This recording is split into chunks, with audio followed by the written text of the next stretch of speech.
없기 때문에 이제 지금부터 투자 방송을 들어가도록 그렇게 하겠습니다. 점점 공병호 TV는 이제 투자 섹션 내용이 많아지죠.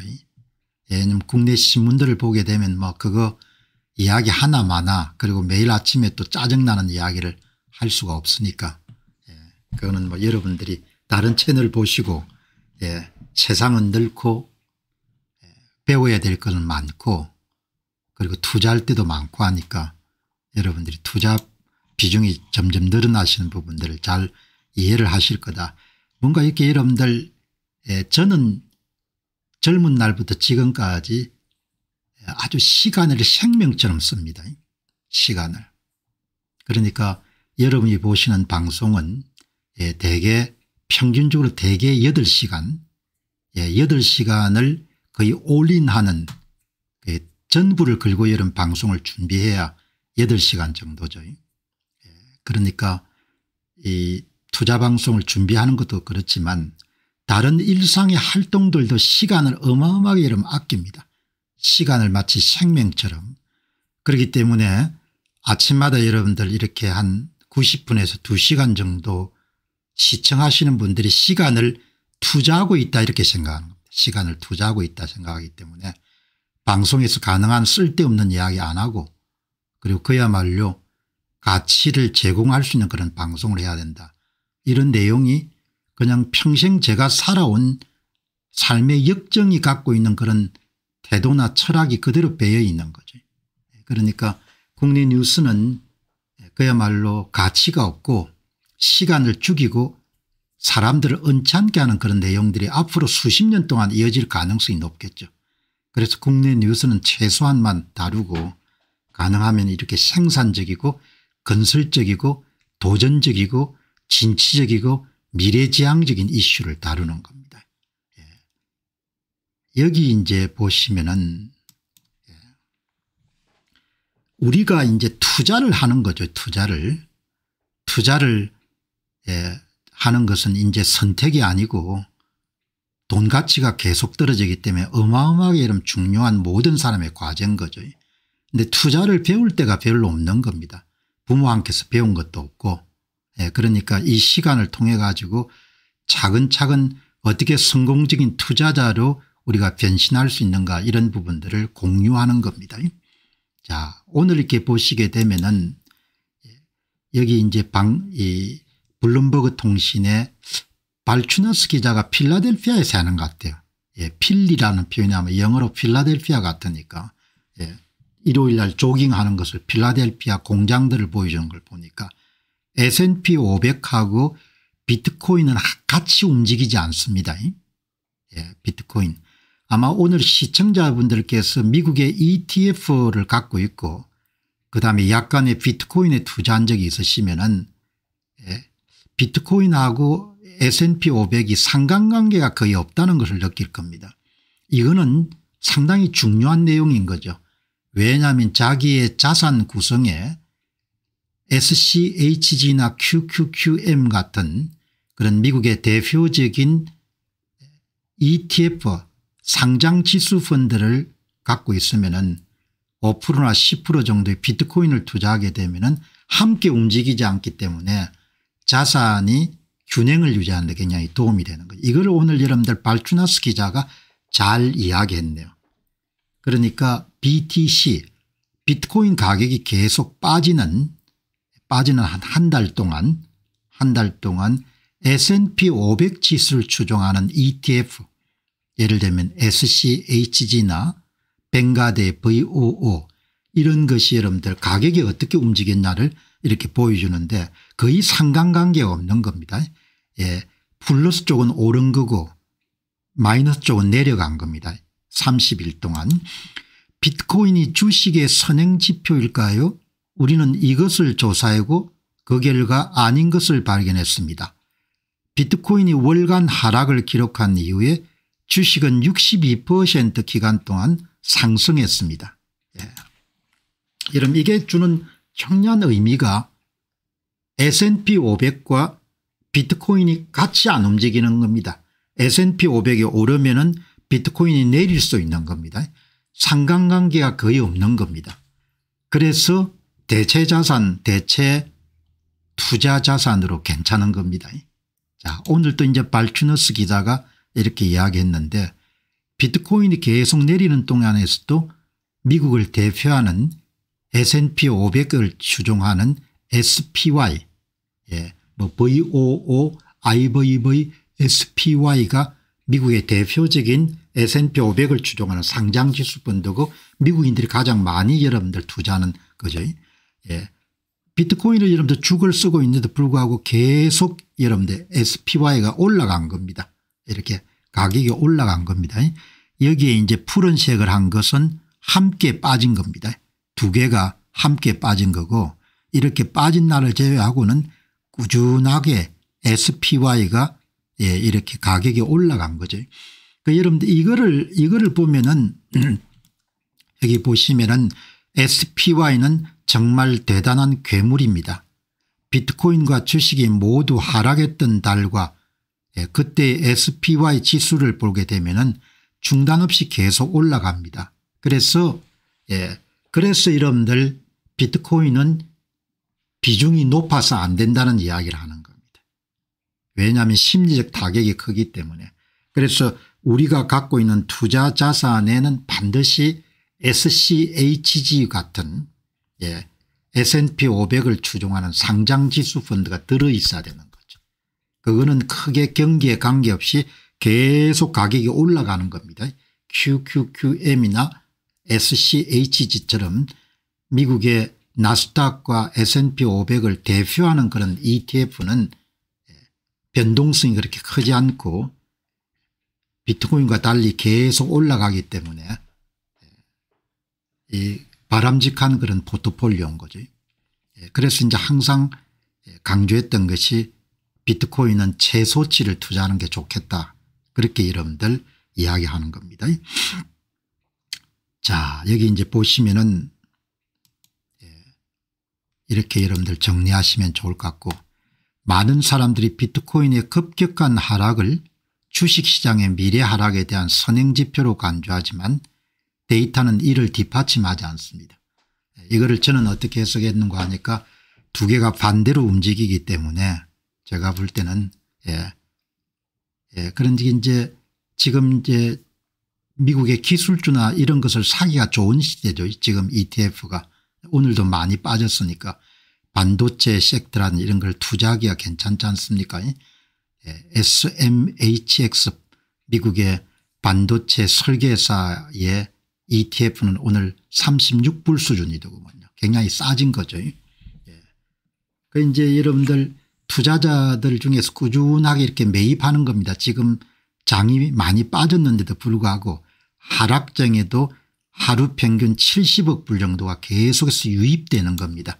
사람들이 꾸준하게 사는 겁니다. 여기 이런 푸른색은 전부가 다 뭘 뜻하는 거 하니까 돈이 유입된 겁니다.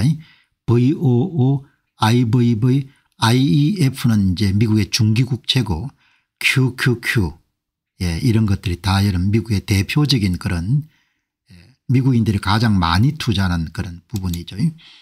ETF는 평소처럼 하락장에서도 계속 돈이 유입되고 있습니다. 하루 평균에 70억 정도 이렇게 돈이 들어오는 거죠. 그러니까 이렇게 항상 하락장에서도 미래를 긍정적으로 보고 있다는 거죠. ETF를 시작하시는 분들은 뭐 지금처럼 이렇게 가격이 많이 빠졌을 때 더 빠질 수도 있겠지만 진입하는 것도 좋겠다라는 생각이 들고 그다음에 갖고 있는 분들도 여유가 있으면 조금 더 편입하는 것도 괜찮지 않겠느냐 그렇게 보거든요. 자, 그 대신 이제 비트코인은 가격이 많이 빠졌기 때문에 비트코인 ETF들은 가격이 여러분들 붉은색입니다. 전부 붉은색입니다. 일주에 돈이 빠졌다는 이야기입니다. 마이너스 한 달에 돈이 빠졌다는 겁니다. 1년은 여러분 플러스죠. 그리고 이렇게 보시게 되면은 뭐 이런 1년 동안 돈이 유입된 액수도 빈익빈 부익비라고 압도적으로 블랙록의 IBIT가 압도적이네요. 2등이 피델리티 그다음에 이제 뭐 GBTC 글레이스모라는 데죠. 이렇게 되는데 세상이 불공평해 가지고 이렇게 돈이 한 군데로 많이 몰리는 겁니다. 보시면은 비트코인 ETF에서 2억 5천만 달러가 유출되었습니다. 지난 한 달 동안 30억 달러가 빠져나갔는데 뭐 그래 봐야 전체 여러분들 총 운용 자산 가운데 2.5%입니다. 2.5%는 이제 비트코인을 포기한 겁니다. 97.5%는 여전히 남아 있습니다.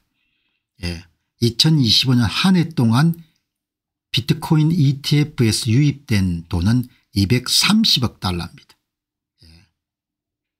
이번 매도세가 시작되기 이전에 18개월 동안 얼마나 많은 자금이 시장을 끌어올리는지 우리는 잊고 있습니다. 극단적 공포가 지배하는 분위기 속에서도 불과 2.5%만 ETF를 팔았습니다. 그렇게 해서 여러분 보시게 되면 일주일단 돈이 나간 거, 이거는 미국의 여러분들 정권거래위원회의 허가를 받은 비트코인 현물 ETF들입니다. 이거는 총 운용 자산 규모고 오랫동안 올해 한 해 동안 여러분 돈이 들어온 거 압도적이죠. 돈이 263억 불 정도 들어왔네요. 한 해 동안. 그렇게 보시면은 이 IBIT 블랙록이 뭐 거의 1등이네요. 그지? 이렇게 참조하시면은 도움이 되지 않겠냐 생각이 들고. 이렇게 이제 약세장이 되면 오늘 이제 8만 9천 불까지 떨어졌다가 지금 9만 4천 불까지 올랐으니까 가격 하락이 지속되면 이제 끝났다는 그런 이야기가 많이 나오죠. 그래서 몇십 년 동안 비트코인을 계속 보유하고 있는 사람들은 정신적으로 어마어마하게 강한 사람들이죠. 오늘 여기 이제 발추나스 기자가 비트코인은 실패했다는 그런 극중 드라마를 하나 소개하는데, 이 이미지는 영화 트와일라이트 시리즈에 등장하는 볼트리 가문의 수장인 아로의 모습입니다. 볼트리 가문은 뱀파이어 세계의 강력한 지도부로서 질서 유지를 명분으로 처벌과 심판을 내린 역할을 합니다. 이미지에 새겨진 캡션은 Your Bitcoin has failed. 여러분들의 비트코인은 실패했습니다. 이렇게 여러분들 장이 하락이 되고 가격이 내려가게 되면은 비트코인의 장기적인 가치를 비난하는 사람들이 등장하게 됩니다. 이런 이야기를 했네요. 여기 이제 발추나스 기자가 남긴 영어 표현이 여러분들 해석을 해보면은 그동안 숨어있던 사람들이 이제와 나와서 비판을 한다. 가격이 하락하자 평소에는 잠잠하던 회의론자나 반대론자들이 갑자기 나타나서 내가 뭐라고 했어, 실패한다고 했지, 이렇게 조롱하는 그런 현상을. 실패한 건 아무것도 없습니다. 펀더멘털은 달라진 것이 없기 때문에 이미 산 분들이 조금 가격이 빠졌으면은 기다리면 되는 것이고, 그다음에 이제 사지 않은 사람들은 이렇게 가격이 쌀 때 조금 사는 것도 괜찮겠다, 이렇게 여러분들이 보시면 좋겠습니다. 한 분이 향후에 5년 동안 가장 보수적인 가격 전망을 내놨네요. 마이클 세일러는 향후 21년 동안 29% 연평균 성장할 걸로 보고, 저는 그 정도 봅니다. 최소한 30% 정도는 성장할 거다, 이렇게 보는데, 오늘 이 업계에 좀 정통한 써니포라는 사람은 너무 그게 높으니까 20% 정도 성장한 걸로 가정하는 게 좋겠다, 그렇게 해서 20% 성장한다면 비트코인 소유자 가운데 99%가 포기할 거다. 20% 성장하게 되면 5년 후에 지금 10만 달러를 투자했으면 24만 9천 달러로 2.49배 성장하는 거죠. 비트코인은 변동성이 굉장히 강하기 때문에 연평균 20% 성장하면 반드시 가져야 될 필요가 없는 거죠. 왜냐하면 제가 자주 이렇게 여러분과 함께 소개하고 제가 갖고 있는 포트폴리오 가운데 가장 많이 갖고 있는 미국의 반도체 섹터의 ETF인 SMHX가 연평균 한 25에서 30% 정도 성장합니다.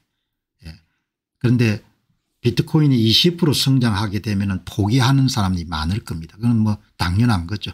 20% 성장하게 되면 비트코인을 꼭 가져야 될 필요가 없는 겁니다. 왜냐하면 변동성이 워낙 크기 때문에.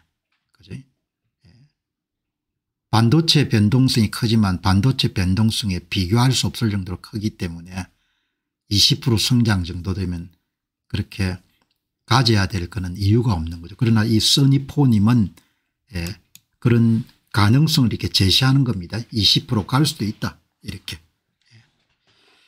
자, 그렇게 여러분들 보시고 이렇게 20%나 이런 것을 견뎌낼 수가 없으면 변동성을, 그러면 주식을 투자하거나 이런 것은 잘 적합하지 않는 거죠. 그렇게 보시면은 될 것 같습니다. 20% 20% 정도는 아주 보수적인 그런 전망이다 이렇게 보시면 되겠네요.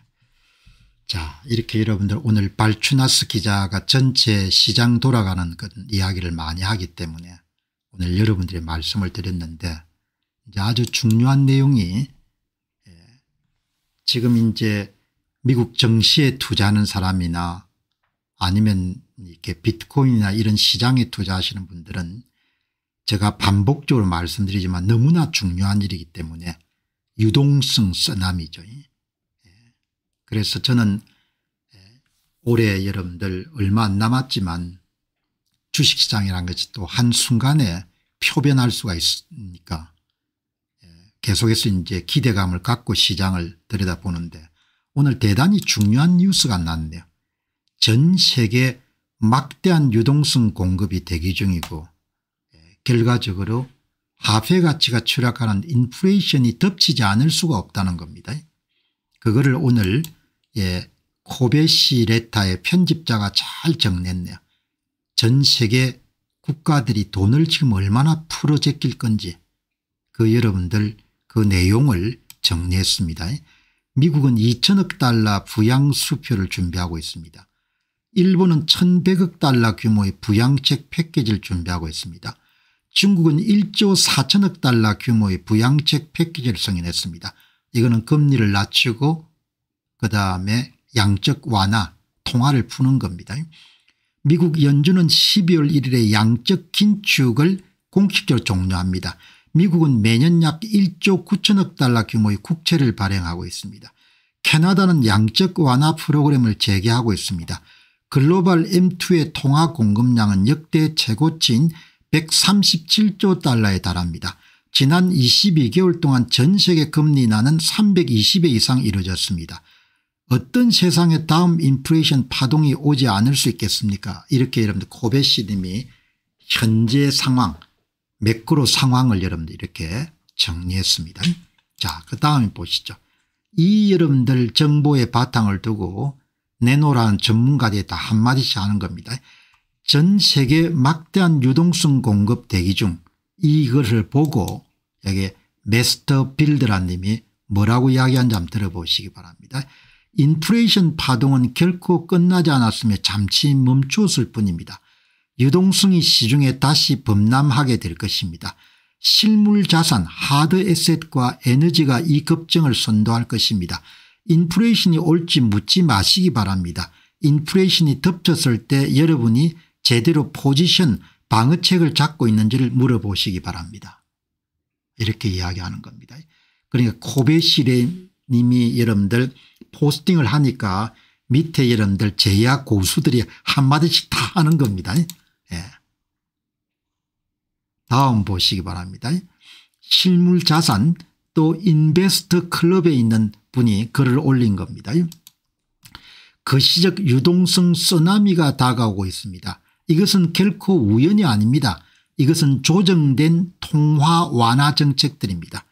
이것이 자산에 의미하는 것, 투자에 의미하는 것은 다음과 같습니다. 유동성 때문에 위험 자산이 강세를 띠게 될 것입니다. 비트코인은 역사적으로 6개월에서 9개월 정도 강세가 지연될 것입니다. 실질금리가 여전히 핵심 지표로 남아 있습니다. 이렇게 여러분들 또 한 분이 의견을 남긴 겁니다. 현금을 갖고 있는 것이 가장 위험하다는 이야기를 또 펼치시는 분이 샤군 마키님이라는 님입니다. 예. 이분은 또 뭐라고 이야기하는 거, 이러한 경쟁 환경 속에서 사람들이 여전히 디스인플레이션 물가 상승 둔화라는 기본 시나리오라고 생각하는 것은 진짜 놀라운 것입니다. 소비자 물가에서 유동성 쓰나미의 효과가 드러날지 자산 가격 상승에서 나타날지 아니면 둘 다 나타날지 어떤 현상이 나타날든 간에 현금은 최악의 선택입니다. 여러분 이렇게 이야기하는 겁니다. 그러니까 큰 매크로의 틀을 우리가 이해를 할 수 있는 겁니다. 이 모든 메시지 코비시 레타의 편집자 이야기를 다 포함해서 전부를 다 합쳐가지고 요약하게 되면 전 세계 중앙은행과 주요국들은 수조 달러 규모의 부양책과 양적 긴축 종료를 통해 통화 리셋에 준하는 대규모의 유동성 쓰나미를 조율하고 있습니다. 이것은 인플레이션의 파동이 다시 시작돼 유동성이 자산시장에 범람할 것을 뜻합니다. 디스인플레이션 시나리오를 믿고 현금을 보유하는 것은 최악의 선택입니다. 투자자들은 유동성 증가의 수혜를 볼 수 있는 실물자산 하드에셋이나 위험자산에 미리 포지션을 확보하고 다음 6개월간의 거시경제 변화에 주목해야 됩니다. 이걸 전부 다 여러분들 다 요약하게 되면은 통화 리셋 단계에 도달했다 이렇게 보는 겁니다. 그러니까 뭐 결론은 쉽게 이야기하면 돈이 엄청나게 풀린다는 겁니다. 그리고 인플레이션 재개 및 위험자산의 중요성 이런 부분을 여러분들 정리를 하시면 좋지 않겠느냐. 그래서 이제 우리는 전체 매크로한 그런 환경 변화뿐만 아니고 마이크로한 환경을 동시에 여러분들 조망을 해보면서 생각을 좀 정리하는 겁니다. 자, 이제는 뭐 투자를 하고 안 하고 이런 것은 개인이 선택하고 말고 문제가 아니고 자기의 여러분들 자산을 지키기 위해서는 투자는 생존을 위해서 해야 된다. 이 시대는 모든 나라가 영구적 경기 부양책을 쓰는 시대가 되어버린 겁니다. 영구적 경기 부양책. 금리 낮추고 돈 풀어가지고 여러분들 계속해서 경제를 여러분들 부양시켜 나가는 그런 시대가 돼버린 겁니다. 그러니까 뭐 그냥 나는 예금 적금하고 있겠다 이게 선택을 할 수 있는데 막대한 손실을 볼 수밖에 없다는 겁니다. 오늘 여러분들 이 보시죠. 당신은 투자를 취미가 아니라 금융 생존의 행위로서 반드시 투자해야 됩니다. 리차드 안토니오 셀린이란 이탈리아계 이런 미국인 같네요. 작가가 한 이야기입니다. 당신은 투자를 취미가 아니고 선택이 아니라는 겁니다. 이런 책을 쓰신 분인데 이런 이야기를 하네요. 이제 보시면은 인플레이션이 세금이기 때문에 어떻든 간에 인플레이션이라는 보이지 않는 세금은 입장료이며 제자리에 머무는 것이 뒤처지기로 선택하는 행위라는 것을 매일 상기시켜 줍니다. 평균적으로 여러분들 1년에 4에서 5% 정도 화폐 구매력이 떨어지는 겁니다. 달러화 기준으로. 원화는 더 많이 떨어지겠죠. 당신은 투자를 취미가 아니라 금융 생존의 행위로서 반드시 투자해야 됩니다. 론 바론 미국의 여러분들 성공한 그런 기업가인 론 바론 이야기나 어제 제임스 쇼 교수 이야기를 포함하게 되면은 자산 가치를 유지하려면 최소 1년에 7에서 9% 정도의 수익률을 올려야 본전치기가 가능하다는 거 아닙니까? 그러니까 투자가 어마어마하게 중요한 시대가 되는 겁니다. 아무도 사람들한테 가르쳐주지 않는 겁니다. 법정 화폐 여러분들 통화 공급량이 매년 7에서 8%를 상회한다는 걸 가르쳐주지 않기 때문에 최소 자기가 100만 원을 갖고 있으면 100만 원을 유지하기 위해서는 매년 7에서 9% 정도의 투자 수익률을 내야 여러분들 100만 원 은행에 여러분 집어넣는 건 무조건 3, 4% 뭡니까 돈을 잃는 것을 뜻하는 것이죠. 그래서 기술주 투자 같은 걸 해야 된다고 이야기하고 이렇게 장이 깔아앉았을 때 여러분들 좀 걱정도 되겠지만 사는 그 방법을 고려할 수가 있어야 된다는 겁니다. 당신은 투자가 취미가 아니고 금융 생존은 as an act of financial survival인 겁니다. 작가니까 이런 글을 아주 멋지게 쓰셨네요. 아무도 이야기 안 해주는 겁니다. 학교 교육을 그 많이 받았지만 경제학 교수분들이 이렇게 재무적인 부분에 그렇게 능력들이 빨리 있는 분들이 그렇게 많지 않을 거라고 보기 때문에 당신 재산을 유지하려면 7에서 9% 수익률을 올려야 된다 이런 이야기를 누가 함께 들었습니까? 아무도 안 해주는 겁니다. 예금 적금하시기 바랍니다. 보험 들기 바랍니다. 이런 이야기만 하는 겁니다. 아무도 말을 안 해주는 거죠. 달러화 기준이니까 원화 기준은 훨씬 더 많이 여러분들 내려가겠죠. 앞으로는 더 심해지겠죠. 정부 정책이 여러분 그런 쪽으로 나갈 거니까. 유동성 쓰나미와 현재 통화정책은 현금을 보유한 사람을 처벌하고 예금하는 사람을 처벌하는 겁니다. 생산적인 자산 소유자들에게만 보상하는 조용한 과치 훼손을 진행하고 있습니다. 현금을 보유하는 사람, 예금을 보유하는 사람, 적금을 보유하는 사람, 채권을 보유한 사람이 전부 다 이런 마이너스를 때려주는 겁니다. 이분이 이제 작가인데 The Only Bad Debt Count라는 그런 책을 쓰신 분입니다. 인플레이션의 다음 파동이 올지 아닐지는 질문이 아닙니다. 중요한 게 아닙니다. 영구적인 부양책이 위해 세워진 시스템에는 그것이 기본 설정입니다. 모든 나라가 경기 부양책을 계속 여러분들 쓸 수밖에 없는 그런 시스템이 장착됐다는 겁니다. 저는 이것을 보이지 않는 세금이라고 부릅니다. 현금을 보유한 모든 사람을 처벌하고 시사하고 생산적인 자산을 소유한 사람들에게만 보상하는 조용한 가치 훼손이 진행되고 있습니다. 저축가들이 항상 손해를 봅니다. 그리고 인덱스 투자자들도 그렇게 재미를 못 봅니다. 진정한 아웃라이어를 소유한 사람들만이 조류를 앞지를 수가 있습니다. 이렇게 이야기하지 않습니까? 여기는 이거는 좀 극단적인 이야기지만 인덱스 투자를 500개까지 할 필요가 없다는 겁니다. 500개까지를 할 필요가 없는 거죠. 여기 보시면은 뭐 지금 이런 돌아가는 체제가 부양책을 계속 쓰고 국가 적자는 늘어나고 국가 적자를 메우기 위해서 더 국채를 많이 발행하고 국채를 발행하니까 위험 프리미엄 조달 금리는 더 높아지고 더 높은 금리와 적자를 또 해소하기 위해 더 여러분들 적자 국채를 더 많이 발행하고 이 악순환이 계속 일어나는 겁니다. 정도의 차이가 있지만 미국이 겪는 문제가 범세계적인 현상이 된 겁니다. 그렇게 이러면 돌아가는 겁니다. 이걸 피할 수가 없는 겁니다. 그래서 우리가 큰 그림을 이렇게 이해를 해야 되는 겁니다. 시대가 좋아져가 여러분들 세계 천재적인 생각을 갖고 있는 사람들의 이야기를 들어볼 수가 있으니까 이 룩이라는 사람이 하는 이야기 들어보십니다.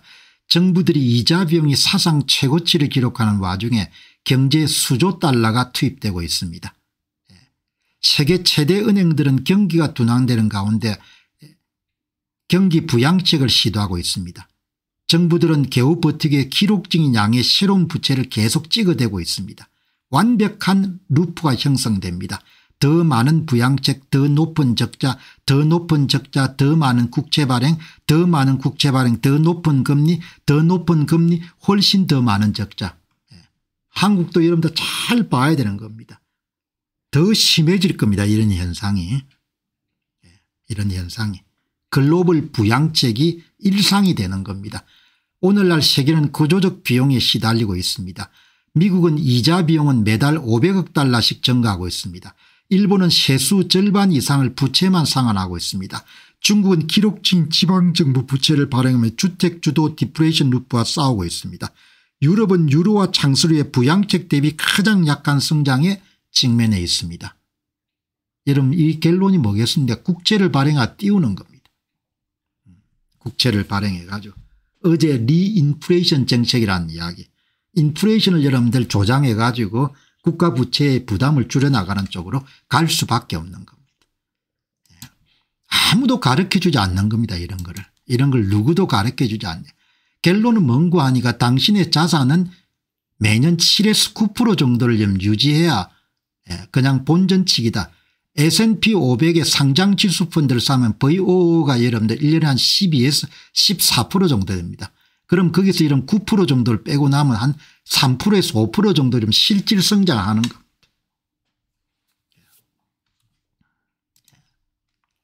통화팽창과 인플레이션이 불가피한 겁니다. 구조적 재정 적자와 부채 루프 속에서 희소자산에 투자를 해야 되는 겁니다. 영구적인 부양책의 실시가 되는 시대.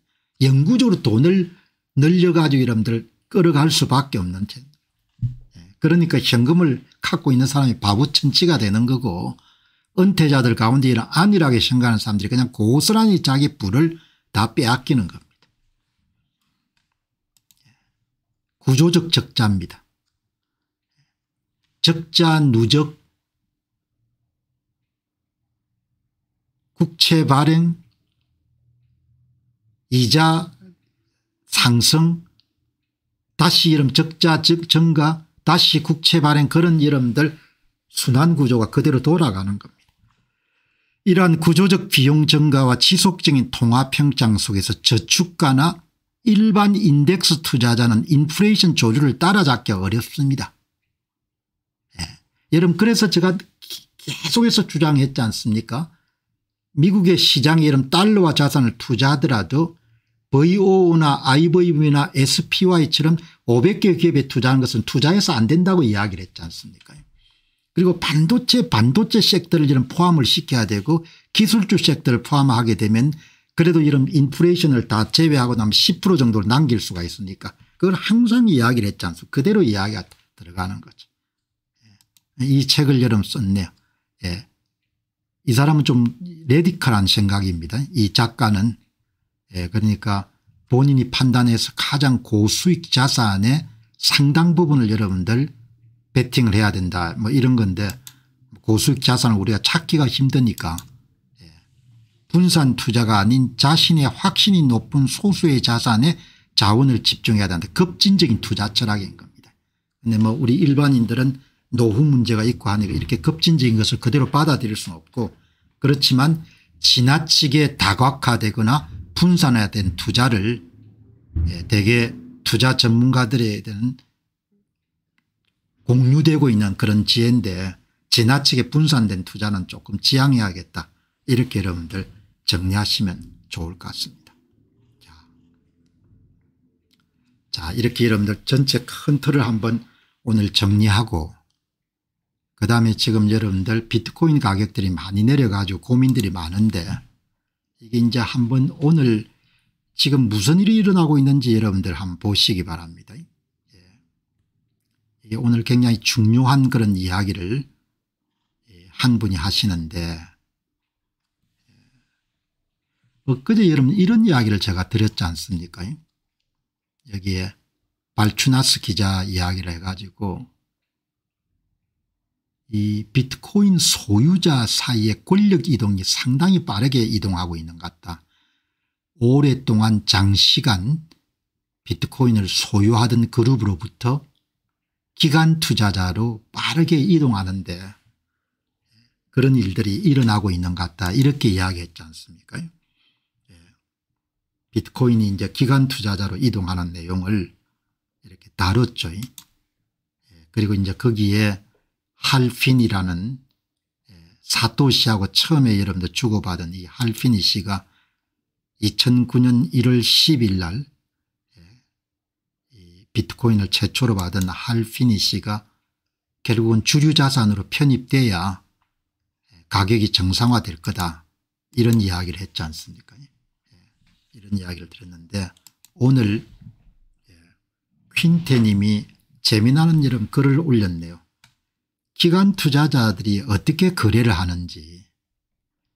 기관 투자자들은 비트코인 가격이 자기들이 충분히 물량을 확보하기 전에 가격이 오르는 것을 그렇게 환영할 수가 없는 거죠. 그런 내용을 여러분들 썼네요. Let's be very clear. 지금 시장에서 일어나고 있는 일을 좀 더 명확하게 정리해야 되겠습니다.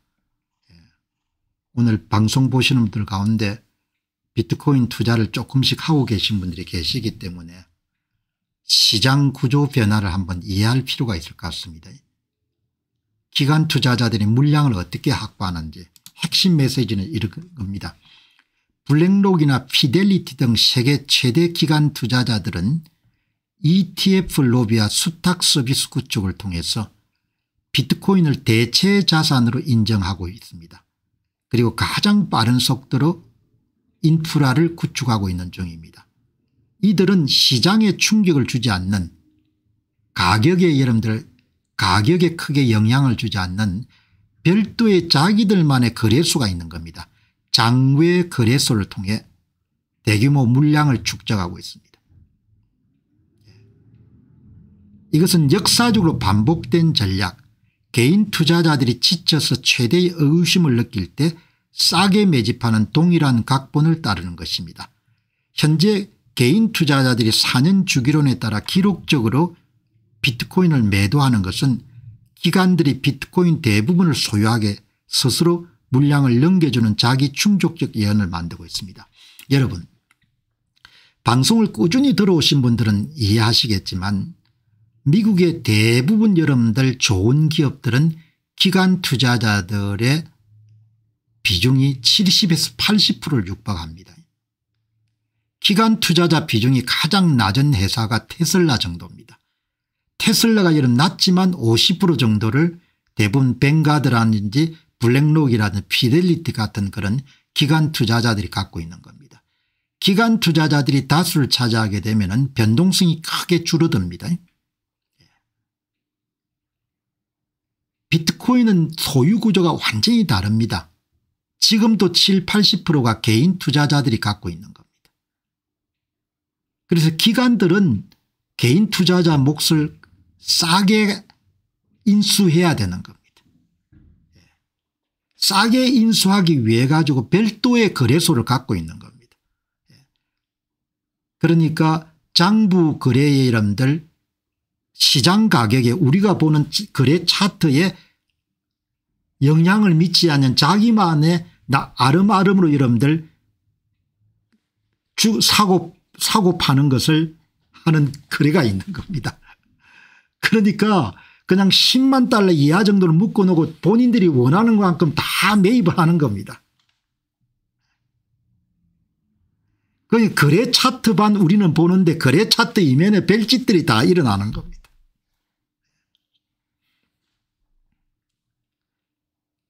분명히 기관들이 많이 사면 가격이 올라가 있는데 가격이 안 올라가는 겁니다. 기본적으로. 장외 거래소를 이용하니까. 기관들의 비트코인 축적 각본. 여러분들 비트코인도 결국은 7, 80%를 기관들이 다 가질 겁니다. 그때까지 개인 투자자들이 전부 다 팔겠죠. 블랙록, JP모간 등 거대 기관들은 현재 가장 빠른 속도로 비트코인 인프라를 구축하며 비트코인을 대체 자산으로 인정하고 있습니다. 그러니까 한국도 이런 기관들한테 비트코인 거래할 수 있도록 허용해 줘야 되는 겁니다. 한국은 정부가 부자가 못 되도록 사람들을 그냥 옥매는 겁니다. 기관들은 시장 가격에 영향을 주지 않는 장외 거래소를 통해서 조용히 대규모 비트코인을 축적하고 있습니다. 장외 거래소는 완전히 별도로 돌아가는 겁니다. 이들의 전략은 역사적으로 반복된 플레이북입니다. 똑같은 일이 그동안 마이크로소프트나 애플이나 전부 다 마찬가지인 겁니다. 가격을 떨어뜨린 후에 개인 투자자들의 최대의 의구심을 느끼고 지쳐서 팔게 만든 다음에 모든 것을 다 싸게 만드는 겁니다. 여러분 이런 일이 돌아가는 겁니다. 그러니까 여러분들 비트코인을 지금 사서 모으시는 분들은 진짜 여러분들 제 방송을 통해 신념을 가지고 세대의 부를 이전할 수도 있다 이런 생각 정도를 가지고 달라들어야 되는 겁니다. 이제 가격이 오르면 못 사는 겁니다. 이런 짓들을 하는 겁니다. 장외 거래소에서. JP모간이 예를 들면 여러분들 1000개를 사고 싶다면 1000개를 다 개인이 매겨주는 겁니다. 네트워크를 통해 가지고. 고래들과 개인 투자자들은 4년 주기 믿음으로 기록적인 속도로 매도하고 팔고 있습니다. 이건 기관 투자자들이 더 쉽게 매집할 수 돕는 자기 충족적 예언이 되고 있습니다. 현재의 시장 상황은 개인 투자자들이 파티가 끝났다고 확신하고 감정적으로 지쳐서 물량을 넘기도록 유도하는 단계입니다. 몇 년 후에 기관들이 비트코인 대부분을 소유하게 되면 대부분 소유할 겁니다. 7, 80% 정도를 상장 기업들이나 기관들이 다 가질 겁니다. 연기금이나 이런 데서. 그것은 기관이 훔친 것이 아니라 개인 투자자들이 자발적으로 팔아넘긴 결과입니다. 우리는 이 동일한 역사를 실시간으로 목격하고 있습니다. 저는 진작 이렇게 생각했습니다. 지금처럼 개인 투자자들의 60% 80%를 가질 수가 없다. 이게 역전이 될 수밖에 없을 것이다.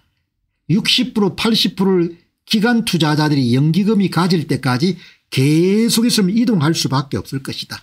여러분 이렇게 돌아가는 겁니다. 그러니까 돈 버는데 공정성이 어디 있겠습니까? 싸게 살 수 있으면 뭐든지 하죠. 장외거래소에서 여러분 다 싸게 사는 겁니다. 그게 분명히 여러분들 JP모간이 여러분 1000개를 샀으면 가격이 올라가 있는데 가격이 안 올라가는 겁니다. 그런데 신념이 없으면 꽉 쥐고 있을 수가 없는, 벌써 여러분 한 20, 30% 떨어지면 사람이 여러분 후들후들 떨리지 않습니까? 이렇게 지금 돌아가는 겁니다. 이거를 쿠인트 님이 여러분들 Let's be very clear, 명확하게 하고 넘어갑시다 이러면서 여러분들 이야기하지 않습니까? 비트코인 예외가 없습니다. 여러분 한번 조사해 보시기 바랍니다. 미국의 빅테크들 7, 80%를 기관들이 갖고 있습니다. 기관들이 다 소유하고 있는 겁니다. 비트코인도 그렇게 갈 겁니다. 그때까지 계속 흔들어 제끼겠죠. 그래가지고 여러분 제가 여러분하고 함께 이렇게 이제 건강하면 이제 뭐 10년 20년 방송할 수 있겠습니까? 그러니까 내가 살아생전 당대의 모든 것을 다 보고 가겠죠. 예상했던 것이 맞아떨어졌는지. 이런 이야기를 누구도 안 해주지 않습니까? 우리는 시장 차트만 볼 필요가 없는 겁니다. 이미 대세는 결정됐습니다. 대세가 뭔가 하니까 기관들이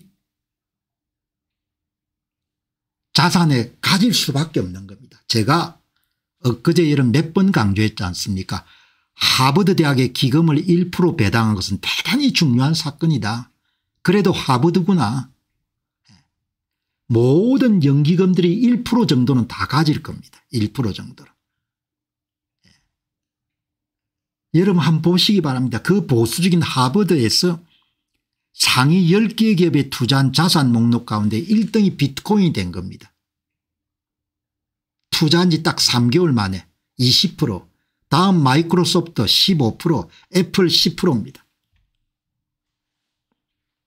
역사의 방향은 다 결정된 겁니다. 역사의 방향은. 하버드가 왜 그렇게 판단했겠냐 보시기 바랍니다. 기관 투자자들은 이미 확신을 하는 겁니다. 이거는 돈이 된다고. 그래 신념 투자를 하는 겁니다. 그때까지는 가격이 그렇게 올라가서 안 되는 겁니다.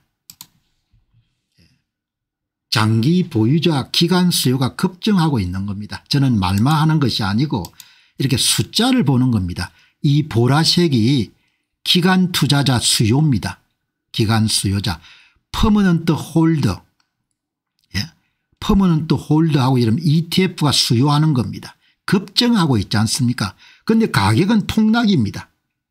이 말이 됩니까? 장외 거래소 때문에 그런 겁니다. 기관 투자자들이 전부 다 장외 거래소가 아니고 대부분을 장외 거래소에서 좀 매집을 하고 나머지 일부를 좀 시장에 싸게 나오면 가지는 겁니다. 이런 짓들을 하고 있는 겁니다. 이런 짓들을. 역사상 최고치로 이거는 뭘 이야기하는 거냐. 하버드가 말하는 겁니다. 기관 투자자들이 빠르게 움직이는 겁니다. 빠르게. 기관 투자자들이 어마어마하게 빠르게 여러분들 이렇게 매집을 하는 겁니다. 이게 이런 보라색이 장기 보유자들이 30일 동안 순매수한 비트코인 수량입니다. 이게 30일 동안 1000만 10만 개를 매집했네. 이렇게 가는 겁니다. 세상이 이렇게 깨끗하지 않습니다. 돈을 놓고 싸우기 때문에 아무도 이런 이야기를 안 해 주거든요. 이런 이야기를 안 하려고 하는 겁니다. 사람들이. 세상이 이렇게 돌아가는 겁니다. 가격이 사상 최고치에 근접하거나 돌파하는 시점에 장기 보유자 수요가 역대급으로 증가하는 겁니다. 가격이 사상 최고치로 돌파할 때 이미 여러분들 장기 보유자 물량이 급속히 늘어난 겁니다. 현재 장기 보유자 수요가 역대급 또는 매우 높은 수준으로 폭발적으로 증가했습니다. 이것은 가격이 사상 최고치에 근접하거나 돌파하는 시점에 발생했습니다. 그런데 가격 차트에서는 가격이 계속 떨어지는 겁니다. 그죠? 기간과 장기 보유자의 동시 수요 폭발, 하버드 대학, 연금, 기금, 국부펀드, 가구와 달리 ETF 수요와 장기 보유자 수요가 모두 높은 수준을 유지하면서 비트코인 가격 상승을 쌍끌이하고 있습니다. 그런데 대부분 거래가 장외 거래소에서 이루어지는 겁니다. 장기 보유자들이 이전에 주요 열린 2021년 시점을 훨씬 능가하는 역대급의 비트코인을 공격적으로 축적하고 있습니다. 그런데 가격은 떨어지고 있는 겁니다. 비트코인 시장이 단순한 투기적 수요를 넘어 구조적인 장기 보유자 및 기간의 매집 단계에 진입했음을 보여줍니다. 완전히 주요 자산으로 편입한 겁니다. 개인 투자자로부터 기간 투자를 향한 부의 재편, 이걸 정확히 알고 있어야 되는 겁니다. 이거를 속지 않아야 되고 당하지 않아야 되는 겁니다. 계속 두려움을 이름 조장해 가지고 물량을 내놓도록 시키는 겁니다. 여기 보시게 되면은 이게 뭔가 하니까 최근 일주일 동안 12,050 BTC의 순유출이 발생했습니다. 두려움했던 개인 투자자들이 던져버린 거죠. 지난 한 달 동안 BTC의 신규 공급에 ETF로 흡수된 것이 아니라 오히려 전체 BTC 공급량의 1.9%에 4%에 해당하는 물량이 ETF를 통해 순유출됐습니다. 당연히 여러분들 ETF를 팔게 되면은 자산운용사에서는 갖고 있던 BTC를 팔아야 되지 않습니까? 개인 투자자들을 항복하고 나가는 겁니다. 지난 한 달 동안 ETF 보유의 3% 정도가 매각 처리가 된 겁니다. 개인 투자자들이 던진 거죠. 10월 중순부터 순 매출이 계속 진행 중입니다. 끝났다고 생각하는 사람이 많은 겁니다.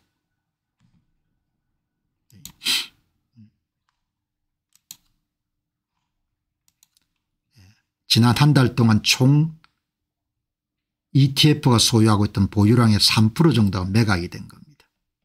10월 중순부터 계속해서 음수가 되는 겁니다. 가장 이제 중요한 것은 사람들의 심리가 많이 바뀐 거죠. 위험 자산에 대한 투자 심리가 많이 위축이 된 겁니다. 지금도 이제 뭐 반도체 주식이나 이런 부분에 타격을 많이 받지 않습니까? 유동성 감소인데 뭐 유동성은 아직 확장은 본격화는 안 됐죠. 대기하고 있다는 것이니까.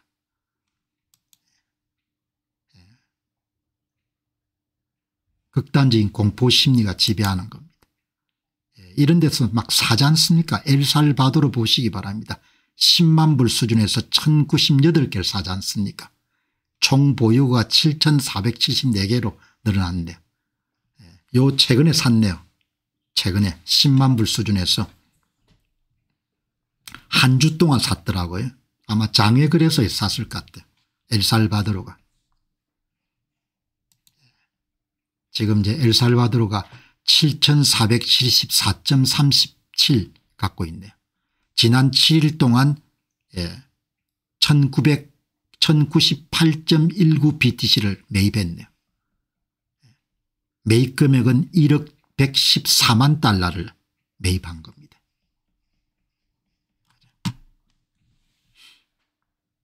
한국 정부가 전번에 쿠폰 준 13조 원 가지고 여러분들 비트코인 샀으면 어마어마하게 부자가 될 건데 그 정도 생각이 안 되는 거죠.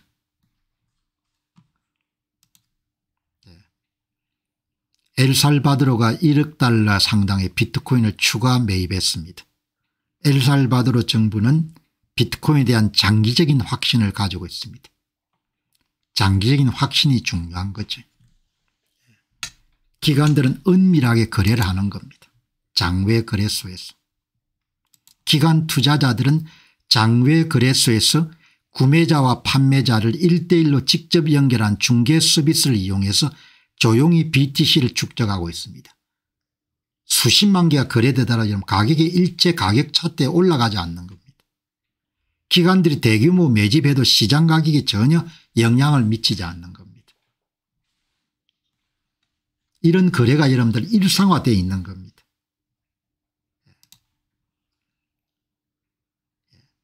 기관들은 OTC 장외 거래소를 통해서 전부 다 물량을 여러분들 기관들은 장외 거래소를 통해서 물량을 확보합니다. OTC 데스크들은 채굴자 초기고래 펀드 및 마켓 메이커를 찾습니다. 네트워크가 있으니까 누가 물량을 갖고 있고 내놓으려고 하는지 이 모든 것들은 시장 가격에 영향을 미치지 않습니다. 여러분 정신 차리시기 바랍니다. 이것이 바로 기관들이 사모으는 방법입니다. 마이크로 스트래티지의 세일러가 10억 달러치를 샀는데 가격이 99만 5천 불로 내려앉았습니다.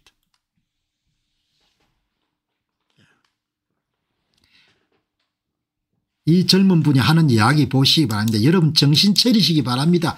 가격 차트는 진실을 이야기하지 않습니다. 이렇게 이야기하지 않습니까? 나는 충분히 가능하다고 보죠. 장외 거래소에서 근무하는 사람들은 네트워크가 다 있을 거 아닙니까? 채굴자라든지 초기 고래라든지 이런 거가 다 연결해가 여러분들 그냥 자기끼리 거래를 해버린 겁니다.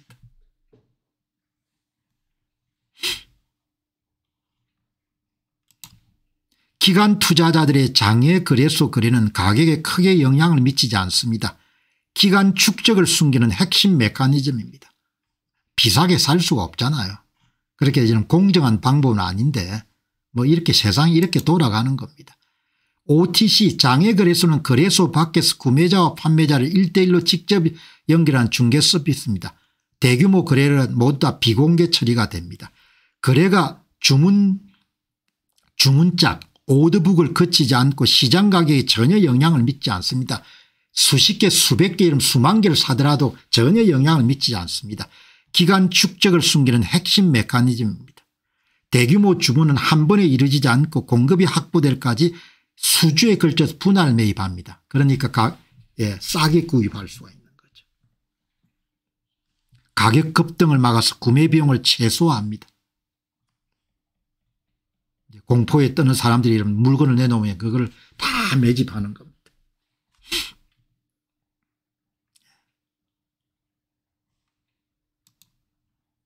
전혀 영향을 미치지 않는 겁니다. 여기 보시기 바랍니다.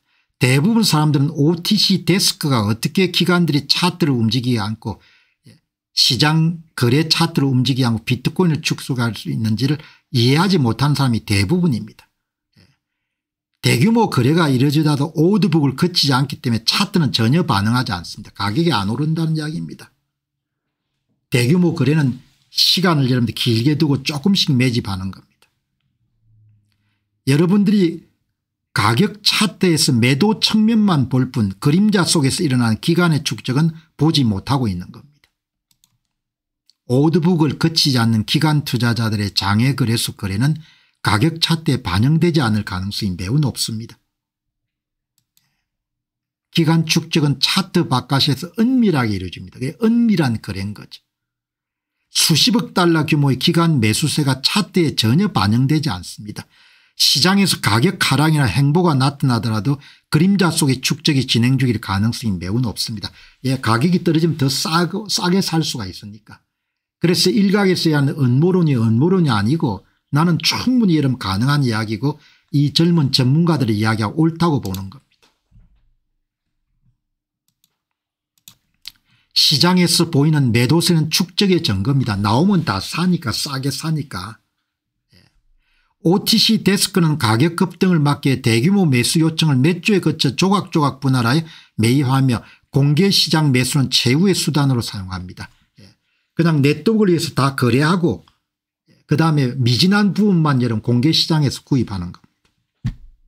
개인 투자자들은 공개시장의 채굴자나 고래들의 물량 처분만 보게 되고 그 물량을 흡수하는 기관의 매수세는 보지 못합니다. 시장에서 보이는 매도 압력이야말로 기간 축적의 증거라고 볼 수가 있겠습니다. 개인 투자자는 시장에서 매도 물량만 보고 불안감을 느끼지만 사실 그 물량은 그림자 속에서 기관들의 축적에 이용되고 있는 것입니다. 여러분들 세상이 요지경이죠. 은밀한 축적이 가속화되고 있다. 장외 거래소의 대규모 거래 물량이 주문장에 기록되지 않는다면 차트상의 가격 동향이 현실을 그대로 반영하지 않을 수도 있겠군요. 이렇게 물어본 겁니다. 가격 차트의 기간 대규모 거래는 반영되지 않습니다. 이렇게 이야기하지 않습니까? 옛날 같으면 전문가 찾아야 될 건데 내가 물어본 겁니다. 그러면은 그냥 뭐 수천 주 수만 주 사더라도 가격에 영향 미치지 않겠냐 그렇게 이야기하지 않습니까? 가격 차트에.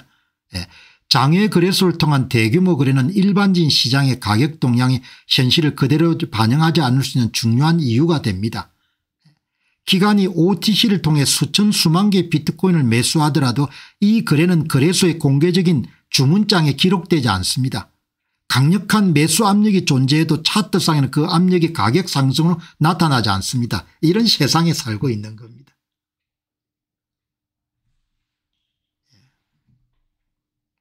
아무리 이런 많이 사더라도 가격 차트에 반영되려면 오더북이 기록이 돼야 되는데 오더북에 기록이 안 되는 겁니다. 그러니까 수천 수만 개를 이런 BTC를 사더라도 전혀 문제가 없는 겁니다. 자기들끼리 거래를 하는 겁니다. 그리고 거래 물량이 모자라면은 공포심 때문에 여러분들 물량을 판 장내 거래에서 일부를 사겠죠.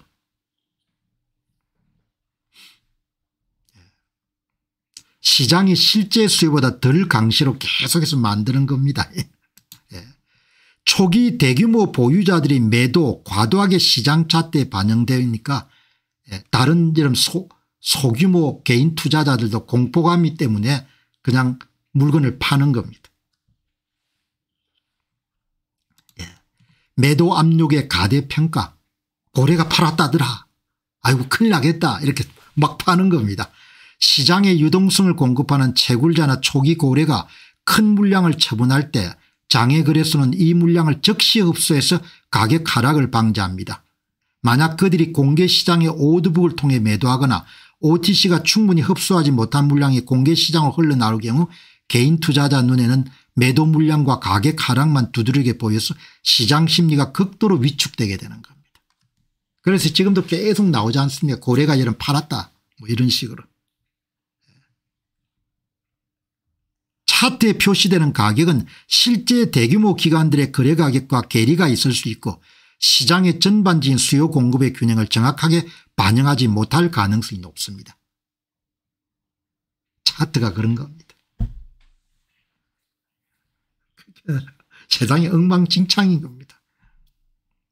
하기야 뭐 돈조가 여러분들 재판 거래도 이런 조작하는데 뭘 못하겠습니까? 돈 버는데. 차트에서 보이는 가격 하락이나 행보가 기간 축적이 그림자 속에서 진행 중임을 의미할 수가 있습니다. 차트상의 매도세만 보고 시장이 약세라고 판단한 것은 위험하다는 메시지를 담고 있습니다. 이렇게 여러분들 오늘 여러분들이 생각을 하시고 자 여러분 오늘 방송을 하다 보니까 제가 온 전신에 이렇게 사기를 치니까 한번 정리를 해야 되겠다는 생각이 드는 거지. 왜 비트코인인가? 왜 내가 이런 이 많은 시간을 할애해 가지고 비트코인 문제를 다루는가? 이거를 한번 이제 차트는 많이 말씀을 드렸으니까 이거를 한번 말씀을 좀 정리를 해드려야겠다. 이게 그냥 뉴 에셋 클래스는 아닌 것 같아요. 그러니까 주식, 채권, 원자재, 뭐 금 이런 것처럼 그냥 단순하게 뉴 에셋 클래스는 아닌 것 같아요. 새로운 에셋 클래스 중에 하나에 속하는 건데 쉽게 만날 수 없는 그런 에셋 클래스 같아요. 주식은 다음에도 살 수가 있지 않습니까? 그래서 이제 오늘 이거를 한번 정리를 해야 되는데, 이거는 매크로 에셋이 같아요. 매크로 에셋. 그리고 글로벌 에셋이고, 여러분 우리가 이제 입에 자주 오르내리지 않습니까? S&P 500, 나스닥 100, 다우지수, 이거는 미국 시장을 대표하는 지수들인데 글로벌 투자자들이 늘어나니까 그게 거의 세계적인 그런 용어처럼 통용되지 않습니까? 비트코인 시세는 그냥 그거하고 똑같은 겁니다. 그냥 지수입니다. 지수. S&P 500 지수, 나스닥 지수, 다우 지수, 반도체 지수, 원자재 지수, 금 지수, 지정학적 지수, 이걸 전부 다 모은 가장 지수 중에 지수가 뭔가 하니까 비트코인 시세입니다. 그래서 비트코인은 매크로 자산인 겁니다. 매크로 자산. 그게 모든 지수의 종합입니다. 종합적인 지수들인 겁니다. 종합적인 지수. S&P 500, 나스닥 100, 다우 지수, 금 지수, 반도체 지수, 원자재 지수, 여러분 이걸 전부 다 합친 지수들의 종합지수가 바로 비트코인 가격인 겁니다. 그래서 매크로 에셋입니다. 그야말로 유일한 매크로 에셋인 겁니다. 특별한 글로벌 자산인 겁니다. 그래서 향후 수십 년 이상 지속될 수 있기 때문에 이 매크로 에셋을 아무것도 갖고 있지 않으면 너무나 소외감을 많이 느낄 것 같아요. 그래서 조금 가지시라는 이야기를 하는 겁니다. 다음은 수익성이 엄청나게 높은 겁니다. 전무후무한 수익성을 갖고 있는 거죠. 영어 표현으로 어시메트릭이라는 표현을 쓰지 않습니까? 비대칭적 수익률을 갖고 있는 거죠. 그래서 비트코인을 사서 모으는 것은 일생에서 아주 보기 드문 비대칭적 벳을 하는 겁니다. BET, 비대칭적 투자를 하는 겁니다. 마이클 세일러는 21년 정도를 29%를 보죠. 연평균 복합 성장률을 29%. 그러면 나는 어떻게 보냐. 29%가 최소치지 않겠냐 그렇게 추적하는 겁니다. 왜 최소라고 보는가. 아니 반도체 섹터 ETF 성장률이 30%인데 비트코인이 30%는 안 되겠냐야. 30% 되겠죠. 왜냐하면 반도체 섹터보다 훨씬 더 유한성이 강력하고 그다음에 변동성이 크니까 비대칭적 수익률인 겁니다. 잘하면은 대박을 칠 수 있는 상품인 거죠. 테슬라에 베팅하는 것보다 개인적으로는 비트코인에 베팅한 게 더 나을 수도 있는 거죠.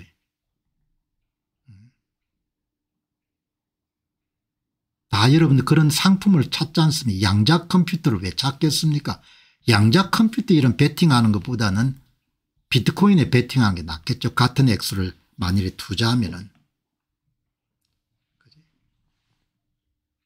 양자 컴퓨터가 성공하는 변수가 많지 않습니까?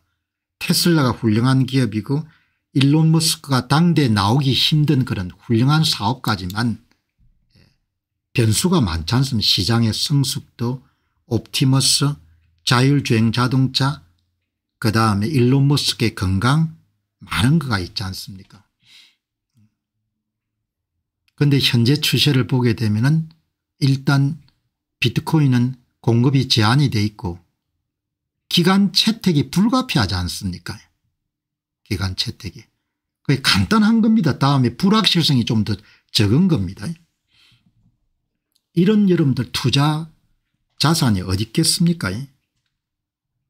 당분간은 나오기 힘든 거죠. 그래서 이런 다루는 겁니다.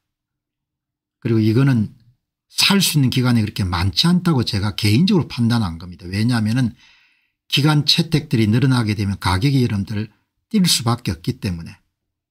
그래서 여러분들 이 이야기를 하는 겁니다. 이야기를. 그리고 여러분들 가장 결정적인 부분 가운데 하나는 일단 공급이 제한되어 있지 않습니까? 공급이 제한되어 있고 기본적으로 비트코인을 생산하는 수학적 알고리즘 자체가 확정이 돼 있고 에너지가 투입돼야 되니까 실체가 없다는 것은 말이 안 되지 않습니까? 생산 비용이 뭐 5만 불 10만 불 이렇게 변하기는 하지만 생산 비용이 분명히 있는 거니까. 투자자 입장에서는 좀 손쉽게 투자할 수 있는 거죠. 손쉽게. 변수가 별로 많이 없는 겁니다. 변수가. 모르면은 변수가 많은데 비트코인을 이런 파고들면은 변수가 상당히 제한된 그런 자산이구나 상품이구나 이런 걸 알 수가 있는 거죠. 그러니까 그냥 기본적으로 모든 골드러시입니다. 모든 골드러시. 그냥 사이버 세계의 디지털 세계에 골드러시가 이런 발생했는데 2018년에 여러분들 그걸 알아차린 사람은 대부자가 된 거고 16년째인데 여러분들 지금 이제 투자하기 시작한 사람은 대부자는 아니겠지만 수익률은 상당한 나겠습니까? 모든 골드러시인 거죠. 마이클 세일러가 그러지 않습니까? 미국이 금 팔고 좀 사라.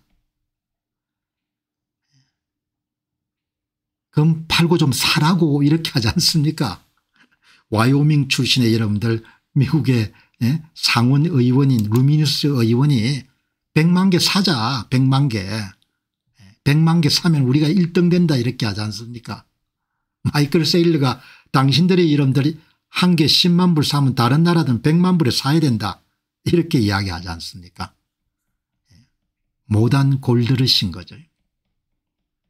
그걸 이제 받아들일 수 없으면 이제 뭐 투자를 할 수 없는 거고 못한 골드러시를 2018년에 내가 몇 번 소개해드렸죠. 2018년에 투자 결정한 사람이 자산 가운데 경쟁력이 가장 우수한 것 같다 그렇게 판단했다는 거 아닙니까?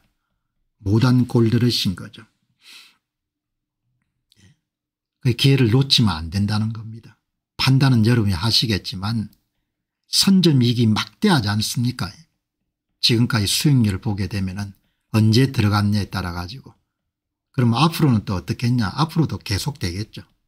10배 100배 이렇게 성장 안 하겠습니까? 초기에 여러분들 엔지니어 이야기 개당 1000만 불 이야기 하지 않습니까? 초기에 맨 먼저 사토시 함께 받았던 사람이 못한 골드러시인 거죠. 그리고 또 한 가지는 변동성은 크지만 원금 손실 가능성은 저는 낮다고 보거든요. 일각에서 이야기하는 것처럼 비트코인이 실패할 가능성이 있냐. 2조 달러 정도 되는 자산이고 사용자 수가 여러분 1억 명에 육박하는 그런 자산이 없어질 가능성이 굉장히 낮은 겁니다. 원금 손실 가능성이 저는 낮게 보는 겁니다. 저는 낮게 보는데 이걸 높게 보는 사람은 투자를 못 하겠죠. 그런데 변동성이 워낙 크기 때문에 제가 공식적으로는 10% 정도를 안 넘었으면 좋겠다. 그렇게 이야기를 하지 않습니다. 변동성이 크니까 자산 포트폴리오가 근데 구성이 많으면은 그러면은 자산 가격이 들쭉날쭉하니까 웬만한 사람들은 이렇게 좀 심적으로 부담이 되는 거죠.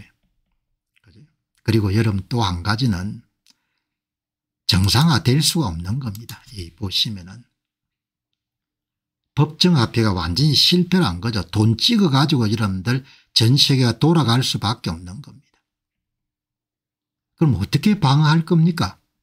그럼 비트코인 투자 안 한다고 봅시다.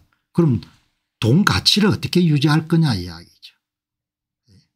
오늘 방송이 들어보시는 분들이 제가 지금까지 한 이야기를 전부 다 여러분들 동의할 수 없다고 하더라도 1년에 전 세계 국가들의 7에서 8, 9% 정도 이런 통화량을 증발시키는 겁니다. 거의 대부분의 국가들이. 그러면 매년 화폐 가치가 이런 7에서 9% 정도 떨어지는 겁니다. 구매력이. 구매력이라는 것은 물가 이런 통화 증발량은 물가하고 비례하고 물가는 구매력하고 비례하기 때문에. 그럼 제가 오늘 물어보는 겁니다. 론 베론 같은 사람은 7에서 8% 정도, 제임스 쇼온 박사는 8에서 9% 정도를 여러분들 수익률을 매년 확보해야, 그럼 최소 7에서 9% 정도의 수익률을 확보해야 자기 자산을 유지할 수 있다는 겁니다. 특히 은퇴자들은 굉장히 깊숙이 이 문제를 고민해야 되는 겁니다. 수명이 길어지기 때문에 40년 동안 매년 7에서 9% 정도의 수익률을 확보하지 못하면은 은퇴 초기에 출발할 때 가졌던 자산의 가치가 계속 떨어지는 겁니다. 한국은 거기다 더 여러분들 달러 대비 약세까지 진행되기 때문에 걷잡을수록 여러분 가치가 떨어지겠죠. 여러분 이 보시기 바랍니다. 법정 화폐가 실패하는 것은 경기 부양의 구조화 시대가 들어간 겁니다. 구조적으로 경기 부양을 하지 않으면 돌아갈 수 없는 그런 시대가 지금 펼쳐지고 있는 겁니다. 그럼 뭘 가지고 이런 자산을 보도할까요? 여러분 저도 처음에는 비트코인을 그냥 수익성 높은 자산 정도로 접근한 겁니다. 그러나 쉽게 파고들면서 이런 이게 어마어마한 철학적 배경을 갖고 있고 기술적 배경을 갖고 있는 겁니다.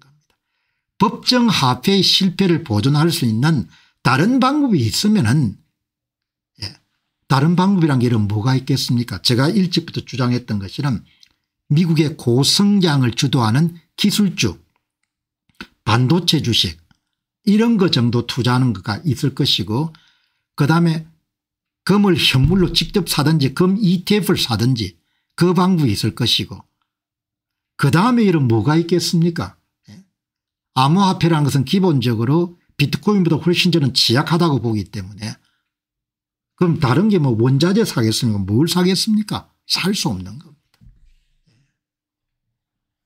처음에 그냥 수익성이 높은 자산이니까 한 10% 정도 투자하자 이렇게 출발했지만 이걸 깊게 이런 파고들면은 결국 비트코인이라는 것은 오스트리안 학파의 거두인 하이에크의 이름들 정신이 그대로 구현된 상품으로 볼 수 있는 겁니다.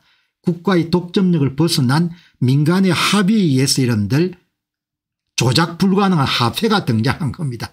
사토시가 여러분들 프리드리히 폰 하이에크 교수의 여러분들 이야기를 들었는지 모르겠는데 법정 화폐의 실패라는 시대 상황을 보게 되면은 비트코인의 자기의 자산의 일정 부분을 할당하는 것은 선택이 아니라고 보는 겁니다. 그리고 가치를 보존하고 가치를 정식할 수 있는 수단이 다른 게 뭐가 있겠습니까? 땅. 강남 아파트가 50에서 지금 200억 오르는데 화폐 가치의 여러분들 절반으로 떨어지게 되면 아무 소용이 없지 않습니까? 가치 보존, 가치 정식. 그러니까 제가 이런 방송에서 여러 번 소개해 드렸지 않습니까? 릭 엘드만이라는 미국의 이 아주 성공한 그런 패밀리 자산 관리에 컨설팅을 하시는 분, 릭 엘드만 보고서가 The Death of 6040이지 않습니까? 6040이란 전통적인 자산 활당 공식의 죽음이라는 그런 보고서에서 보면은 대단히 이런 용기가 있는 분이죠. 주류 금융업계에서 은퇴자들에게 당신이 오래 살 거니까 당신이 비트코인을 비롯한 핵심 암호화폐에 대해서 당신 자산의 최소 10%를 투자하라. 조금 더 쓸 것 같으면 25%까지 하라. 이런 사람이 어디 있겠습니까? 그 사람이 이런 한 방식이 딱 뭡니까?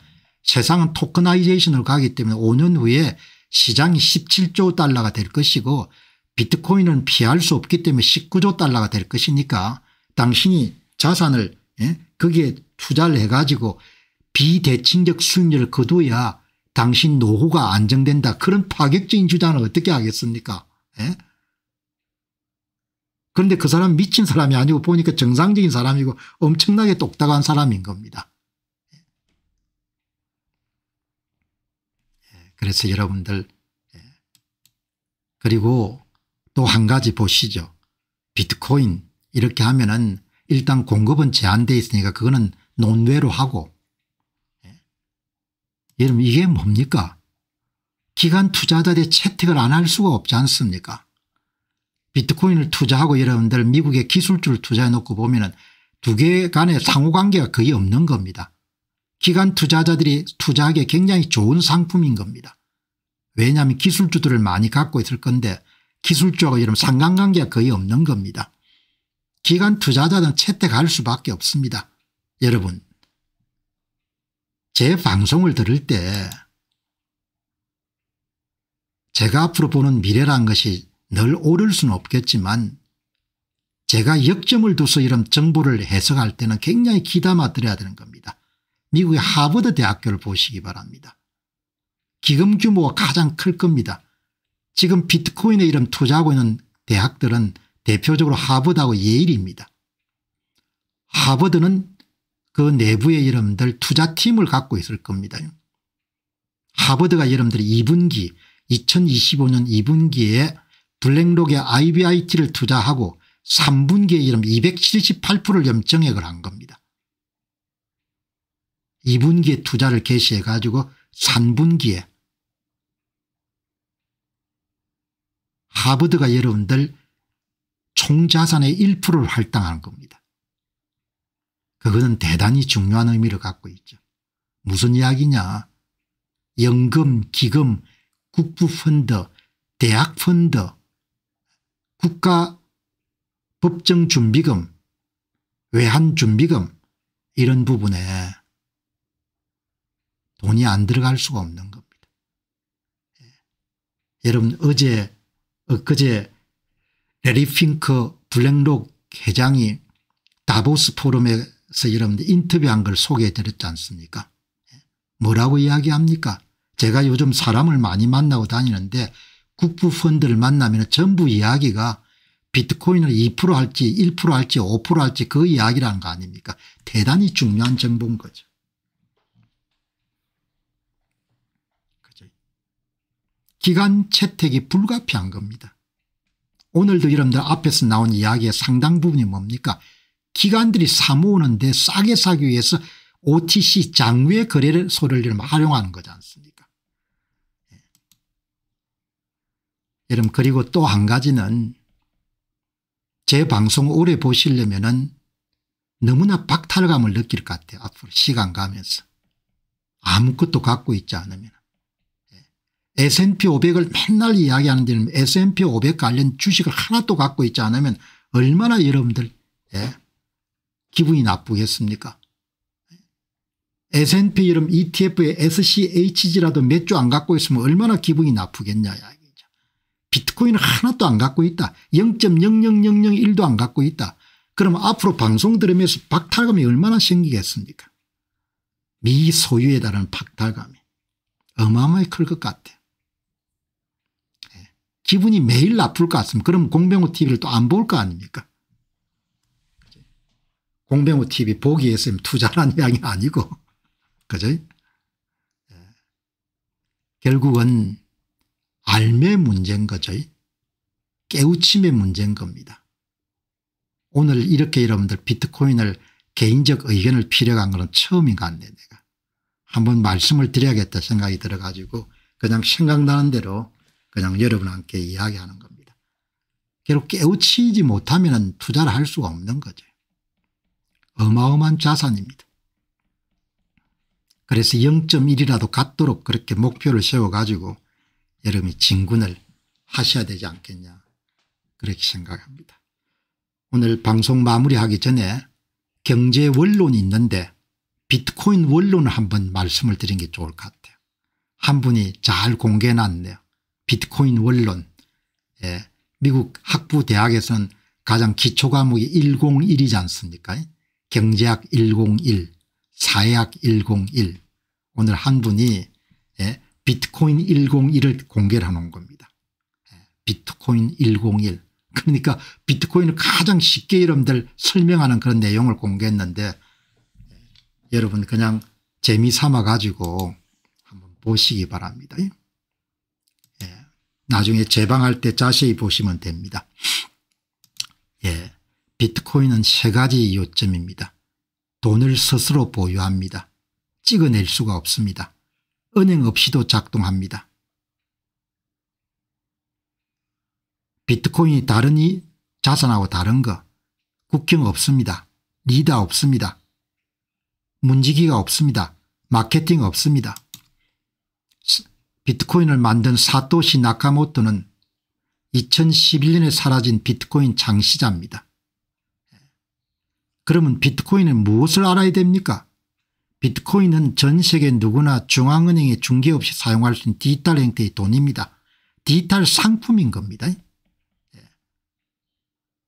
아무도 통제하지 않습니다. 전 세계에 걸쳐 있는 17,000개 이상의 독립적인 컴퓨터가 통제합니다. 어떻게 작동합니까? 거래는 블록으로 그룹화되어 있고 채굴되면 블록이 더해집니다. 얼마나 존재합니까? 2100만 개입니다. 왜 구매합니까? 공급이 고정되어 있습니다. 인플레이션에 방어를 할 수 있습니다. 여기는 안 들어가는 수익성이 높습니다. 가격이 계속 오를 테니까. 빗썸이나 살 수 있고 그다음 미국에 계신 분들은 IBIT ETF를 살 수 있고 또 MSTR 같은 비트코인 보유회사를 살 수도 있고 미국 사람들은 담보로 대출받는 사람도 있는 모양입니다. 여러분들 타임라인입니다. 첫 번째, 두 번째, 세 번째, 네 번째 반감기.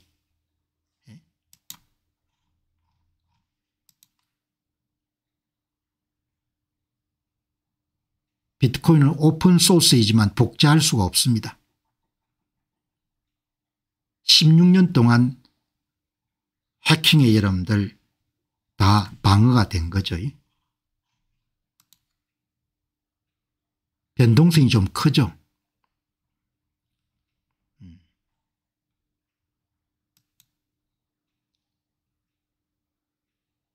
자산을 보존할 수가 있고 결제 송금이 원활하죠. 그래서 부자의 문제도 해결하고 빈자의 문제도 해결하는 겁니다.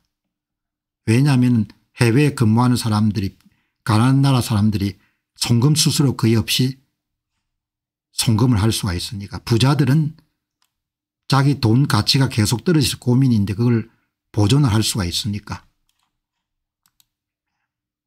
비트코인 채굴은 어제 말씀드렸지 않습니까? 채굴 장비를 사고 그렇게 해서 여러분들 운영해야 되는데 5만 달러 10만 달러 이렇게 이러면서 비용이 소요가 되지 않습니까? 컴퓨터가 퍼즐을 풀고 블록체인에 블록을 추가하는데 그때 블록 보상을 받게 되고 10분마다 한 개씩 이렇게 형성되죠. 누구든지 할 수가 있는 거죠. 비트코인 채굴은 라이센스가 필요 없고 채굴은 비트코인이 수학적으로 규칙을 시행하도록 만들죠. 아주 이런 정직한 거죠. 정치적으로 영향력이 행사되는 것은 아니고 2주마다 네트워크는 채굴자들이 얼마나 많이 경영하느냐에 따라서 난이도를 자체적으로 조절하고 블록 생성 시간을 일정하게 유지하고 비트코인 네트워크 상황에 스스로 적응될 수 있도록 설계되고 발행량은 지금 아마 하루에 450개 될 겁니다. 4년마다 반감기가 있고 그지? 이렇게 여러분들 정리가 되겠네. 비트코인 101이라고 누가 여러분 글을 올렸기 때문에 여러분들이 나중에 이제 복습하실 때 방송 한 번 더 들으실 때 여러분들이 보시면 도움이 안 되겠나 그렇게 생각합니다. 자, 여러분 오늘 방송 마무리하고 또 내일 새 주제 준비해서 여러분 찾아뵙도록 그렇게 하겠습니다. 공병호TV는 성장하는 방송, 학습하는 방송, 부자되는 방송 이런 모토를 걸고 계속해서 앞으로 전진하도록 그렇게 하겠습니다. 여러분 좋은 하루 되시기 바랍니다. 고맙습니다.